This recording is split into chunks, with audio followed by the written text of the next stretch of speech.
Hey guys, just got this laundry hamper that we bought off Amazon. We were doing a little reorganizing of the laundry room. I'm gonna get it put together and show it to you.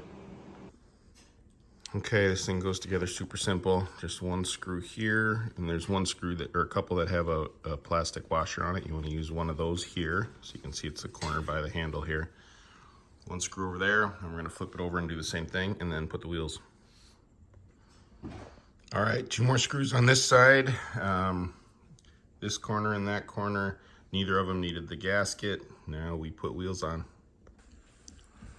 All right, there it is all put together. Just the 4 screws, 4 wheels. It does have a little wrench to do the wheels, super easy. This is upright. We got the handle here, and now I'm gonna put the bags in and show the finished product.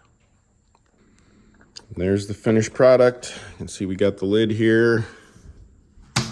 3 different bags, each with handles, all the snaps to come out if you want them to come out, and on wheels.